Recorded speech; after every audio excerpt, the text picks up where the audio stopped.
Welcome back into Talking Fitchburg. Joined today from the mayor's office. He's there. It's Aaron Richardson. Aaron, welcome back to the show. How are you doing today? I'm doing great. Thanks for having me. Hey, I've noticed that you still haven't put a poster up of me or of Talking Fitchburg, which I'd be willing to sign so you can keep as a treasure forever. It's at my house. It's not here in the office. It's at my house.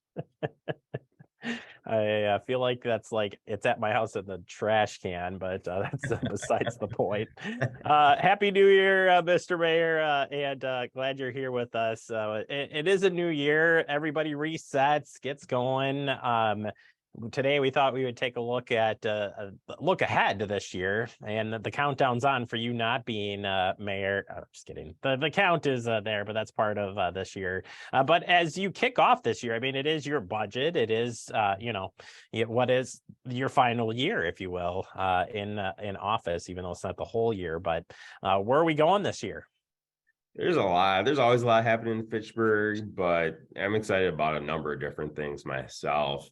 The scary thing is that we're already kind of starting the budget process. We're gonna start with what's the TID ARPA investment plan. That's something that we created last year, but every year we're gonna look at it, reevaluate it, much like we do with our CIP, and all that leads into our operating budget. And so we're starting that actually right now. And so that's part of looking at what we did last year and what are the new projects. We are closing another TID, so there's going to be a little bit more money.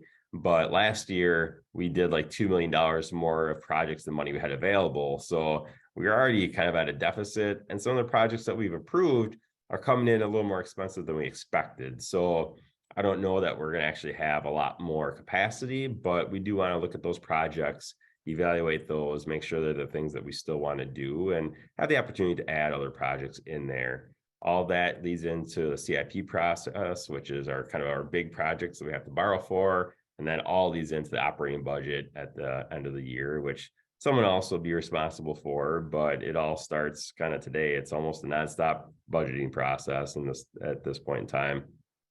Yeah, and maybe for folks who aren't familiar with the ARPA, what the ARPA funds were and the TID closure funds, we combined them together. That's why we call it internally the ARPA TID closure. But what are those funds, and how are you using them to get stuff done? Yeah, the ARPA funds were money that we got from the government during COVID to really invest into, it's like the American Recovery Program, something like that. And so we got about $3 million. We're using those for renovating streets and doing a lot of investment in infrastructure and software and doing things that really will help bring Fitchburg into the 21st century. One of the things we invested in is what's called the on-base program that we're slowly implementing. The first piece of that is that people can now go online to get their pet licenses.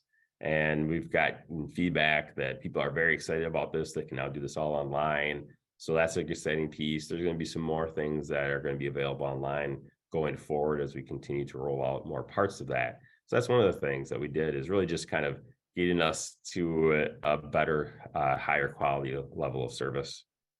And when it comes to TID, TID's something that's used for different purposes, but for folks not familiar with it, and you as a mayor and being an even older, I mean, you know how this works. But what is that, and why is it closing? Yeah, it's complicated, but you really are using these TID districts, tax increment districts, to spur development, and we've got a number of them that are open in the city.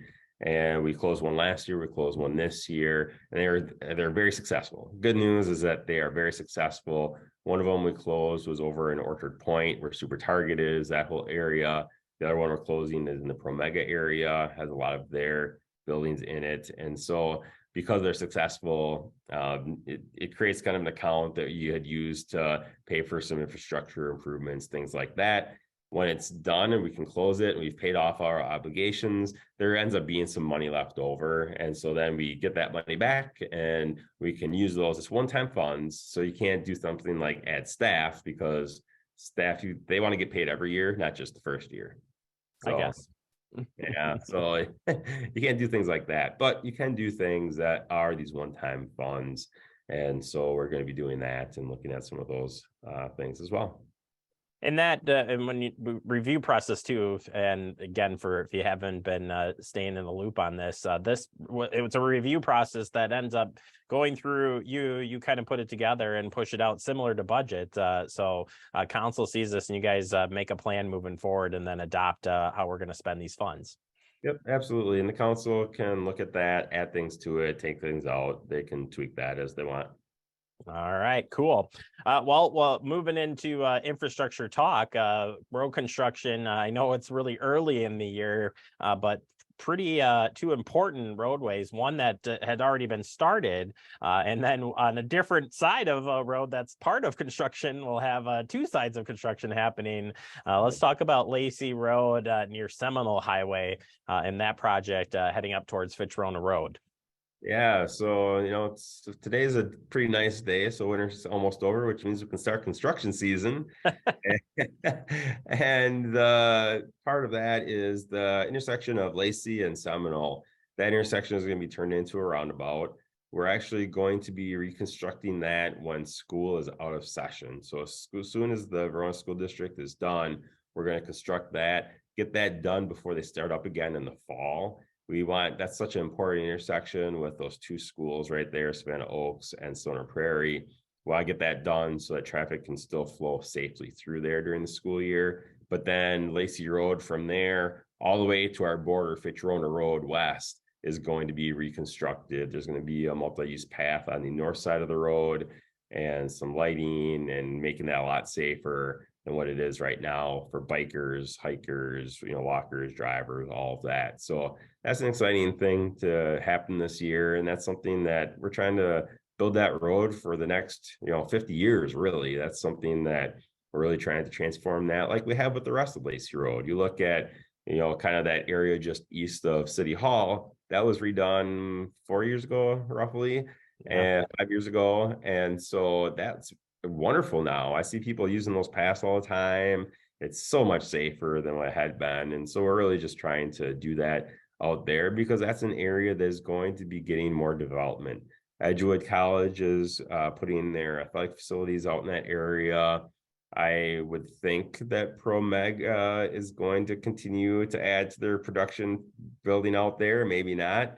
But Sub-Zero hopefully continues to grow and expand and hopefully get some other businesses out there. And that's just an area that on that side of the city is going to keep growing. So that's one big project over in there, making that area a lot better. And then the other one is where essentially Lacey and Sain Road. Sain Road really is kind of the main road that's already started, actually. We have up by with the new Quick Trip, that whole area has mostly been done. There's still some stuff to do there. And that whole area to the south, past Lacey Road, right at the Addison, that whole area is going to get reconstructed throughout this year. And then next year is when we will do that area to the north. And we got actually a safety grant to make where McCoy turns into Sain Road safer. That's going to be a T now instead of a big sweep and turn. Again, making it safer, better lighting, better crossings. That whole area is an area that we've identified as needing to be better for bikers, walkers, runners, everything like that. So we'll be doing that in 24, but there will be construction this year further south of there because that whole area is overdue for improvements. Yeah, it's interesting. We're a very young city, and if you haven't been here for as long as Aaron has, you would know that the city has grown, and we really have an urban and a rural area that is separated by basically these two roads, or had been for many years, and they're right up to that point where again you're making the investment in something that's to make it safer, but you're transitioning out of the rural into the urban setting with these roadways. But it, like you said, it gives way to safety, pedestrian, and again the future, whether it is development or whatever comes in, it's that investment that's been talked about for a long time, and pretty neat to see all these things come together, Aaron. Yeah. And there's just a lot of stuff that's going to be going on besides that as well. We are starting design of a new police station that's going to go right next to City Hall is the plan right now. So we're doing that design. I'd like that, hoping that we'll do groundbreaking for that next year. But design is all going to be done this year. that's the exciting thing. And then this spring, obviously, is an election. You've got the big statewide election for state Supreme Court, but also here in Fitchburg, the mayor is actually up for election.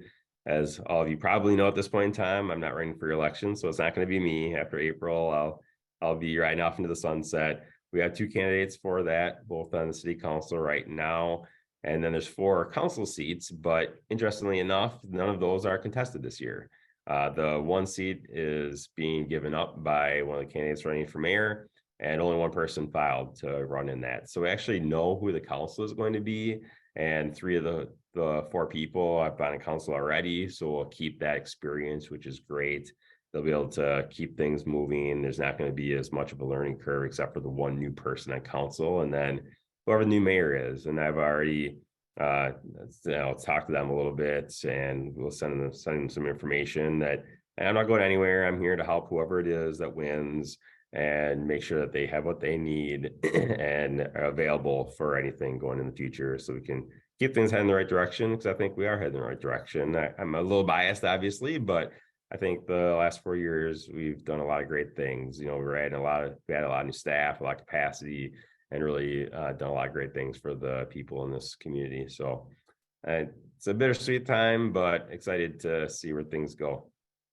Don't start your goodbyes now, dude. We got a couple of more interviews before you have to bring out the tears or anything. And we're going to have to do that. I mean, we're going to need to go somewhere too, Aaron, to have the final Talking Fitchburg segment. So better start thinking about that. We can't do this remote. We got to do it together. Love it. All right, I'm in. All right, Aaron, thank you for the update. Appreciate it. We'll check back in with you next month. All right, thanks for having me.